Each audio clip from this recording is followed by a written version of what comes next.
السلام عليكم باشا. مش هتكلم على لعيبه ولا جهاز فني ولا اداري ولا هتكلم على اي حد ولا اداره ولا اي مخلوق، انا هتكلم على الجمهور.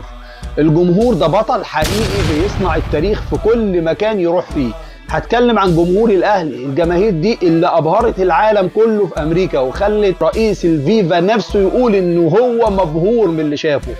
ده نادي عظيم. يا ترى ايه حكايه الجمهور وازاي قدر يقلب مدرجات امريكا؟ المدرج مصري اصيل اتحول كله للون الاحمر. الدراجات الامريكيه متعوده على الهدوء والتشجيع المتحضر وبالراحه وعلى الهادي. ما كانوش متوقعين اللي شافوه مع جمهور الاهلي المصري. ما فيش اكتر من 80% من ملعب انتر ميامي صوت واحد، اعلام حمراء، هتافات واحده، الارض بتتحرك حوالين منهم، وحب للكيان لا يمكن وصفه. المشهد ده ما كانش مجرد تشجيع عادي، ده كان رسالة للعالم كله ان هنا في مصر وهنا في النادي الاهلي اللي انتوا كنتوا بتقولوا انه ملوش جماهيرية وخفضتوا في ماتش الافتتاح التذاكر، لكن ثبت العكس. هنا العشق اللي ما يعرفش حدود.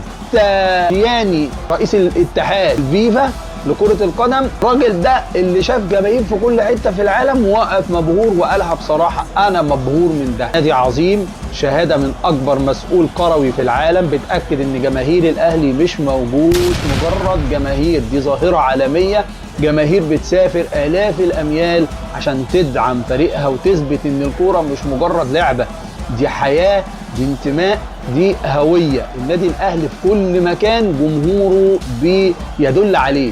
والجميل في الموضوع ان الناس اللي حضرت الماتش ده ما كانتش كلها اهلاويه، كان في جمهور من الزمالك المصري، كان في جمهور من الاسماعيلي، والكل واقف مع الاهلي بيشجع. ممكن تلاقي واحد زملكاوي ضحك لما تريزيجيه ضيع البنالتي، وده طبيعي في المنافسه الكرويه.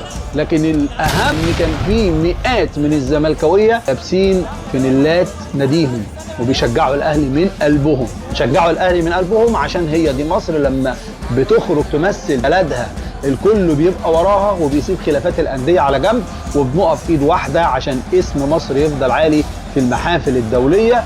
وفعلا الجمهور رقم واحد في المشهد ده، وكان صوره تشرف وتشرح القلب وتورينا قد ايه المصريين بيحبوا بلدهم وقد ايه بيقفوا جنب بعض في المحافل الدوليه. سيبك بقى من لقطه هنا او لقطه هناك وركز في المشهد العام. صوره اللي هي المفتوحه الكبيره اللي رسمتها جماهير الاهلي في امريكا، صوره كانت مهمه جدا، هتفضل محفوره في الذاكره وهتكون مصدر فخر كل مصري وكل عربي شاف الجماهير والعظمه اللي عملتها في امريكا. جماهير الاهلي حقيقي اثبتت ان هم جمهور عالمي بجد، جمهور يستاهل كل تقدير واحترام.